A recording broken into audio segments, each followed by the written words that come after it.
G'day, Aaron. Thanks very much for speaking to Geneva Push today. Now, Aaron, give us a bit of a picture of Darebin. What's the character of the city down there? Who lives there? In fact, why did you go there? Yeah, sure. The city of Darebin, population of about 145,000. Um, it's our particular suburb is Thornbury, which is the southern edge of the city of Darebin. It's kind of the inner northern suburbs of Melbourne. Uh, it's a kind of left-leaning, politically kind of area full of kind of environmental conservationists, activists.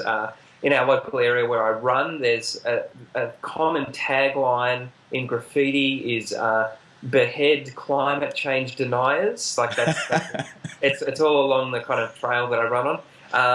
So that's kind of a big deal. Like environmentalism is a massive deal in our area. Cafe culture, live music. People in our area consider themselves, and probably are, that they are deeply spiritual, but mostly they've rejected organised religion. And so there's quite a kind of culture of New Age spirituality, and various people, like they want to engage with spirituality, but rejecting organised religion. The other interesting thing about our particular area is it's quite got a large population of Roman Catholics, kind of Greeks and Italians who migrated after the Second World War, and but their sort of children or grandchildren have generally rejected Catholicism, but there's kind of an older generation, and there's also a group of there's also a higher population, disproportionately high, of a lesbian community in our area. So tends to be the kind of homosexual men south of the city, and the lesbian communities. So in my wife Gabby's mother's group, kind of 4 out of the 10 couples are lesbian couples who had their children via IVF, and so this is quite a common situation. So that's a snapshot of our community. Well, did you know all of that before you went? I mean, I guess setting up in a city context, you've really got to understand the culture. It's important to understand the culture anywhere where you plant a church, but in particular in the city, it can be really, really varied. So how much knowledge do you have of this before you set up? Yeah, we have lived in this area for 7 or 8 years, and we launched the church 12 months ago. And so we had quite a big lead in terms of living in the area and understanding the culture. So, and so we kind of like it. I mean, it wouldn't be a good fit for other people, but it's quite a good fit for us. So, okay. Well, talking of fit, you're planning a church there. In fact, you've planted a church, you've launched. What is the big consideration that you keep in mind when you characterise your church, I guess your service, or in fact the way that you actually deal with people? What are you trying to bear in mind? Part of our culture, the culture in our area is kind of community engagement is really important. So there's actually quite, like even in our streets, like this weekend actually, that we're having a street party, that people in our street have kind of blocked off the street and wanting to kind of build community. There's a lot of community engagement around and around those environmental concerns that I mentioned. And so one of the things that we do as a church is we want to actually be doing good in the community, and sometimes that means getting on board with existing community things. So there's an organisation that there's a creek that runs through the middle of our suburb, and called the Merry Creek, and there's an organisation that kind of plants trees along there and picks up rubbish, and so we've got some people volunteering and get on board with that. There's also another way that we get involved is there's a market just near us that often has excess food, and they distribute that to people in the community who are in need, and so we pitch in with that. And so I mean, in terms of the culture of our community is really all about kind of community engagement, and so we want to be on about that as a church, which kind of fits with being a Christian community anyway, of course. Have you found then that in some respects, because you're dealing with like a city culture, even though you're in a suburban part of Melbourne, you're dealing with the city culture, do you find yourself having to rehabilitate the church image in the process of trying to reach out to people? I mean, the primary goal is gospel, but I'm sure a lot comes between that. Yeah, no, that's right.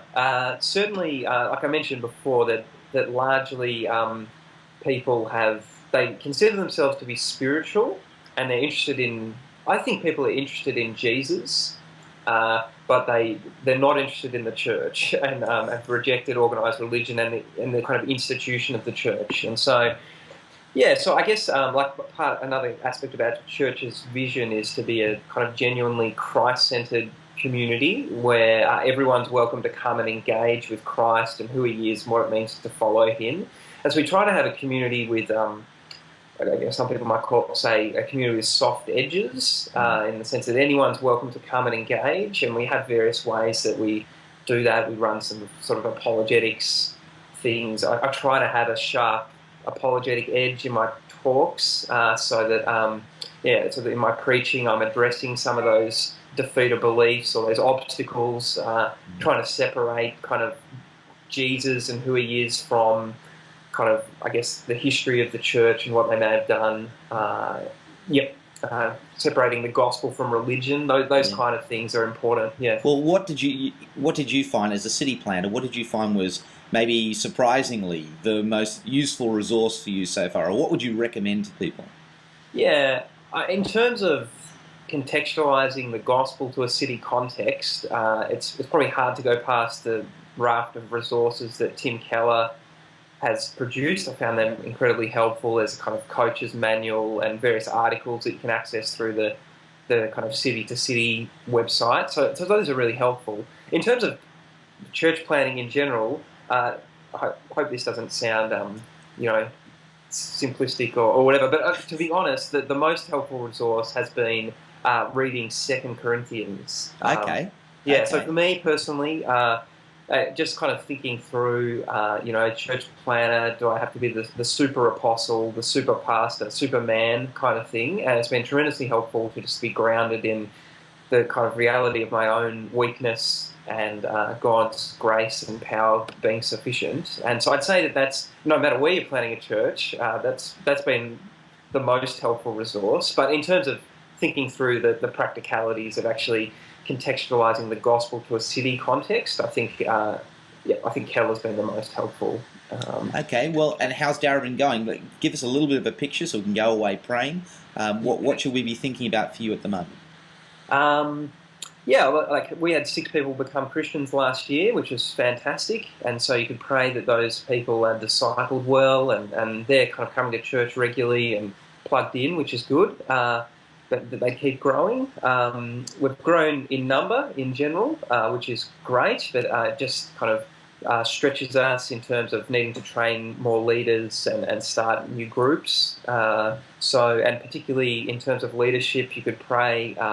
We're a Presbyterian church, and so and at the moment we don't have elders from within our congregation. We've got some elders kind of helping supervise us, and so that's a prayer point. If God would raise up godly men who we can appoint as elders. Can I just ask a quick question there before? Yeah. I hate to interrupt, but it's just raised another issue for me. In the city context, are you also battling with mobility of people? Because often you've got people coming in and out, and if you're looking for elders and you're building a congregation at the same time, that must be a struggle. Challenge. The kind of city context is much more transitional, and so our dominant demographic is kind of young workers, young marrieds who've just kind of graduated, singles, uni students, that's kind of our dominant. It's harder for stable, long-term families to live close to the city, and so that's a challenge in terms of getting leaders. We're fortunate at the moment that God seems to, for whatever reason, there's been some people who have actually wanted to move closer to the city and closer to our church and be involved. So I'm prayerful that some of those people will become elders. But it is in terms of long-term leadership, it just means we have to be constantly on top of training leaders because we're constantly losing some of our best people as well. Well, Aaron, we'll be praying for leaders and we'll be praying for the newly converted, and obviously we'll be praying for you guys as you and Gabby keep working with that community. Thanks very much for spending your time with us this morning. Great. Thanks, Mark. See you, buddy.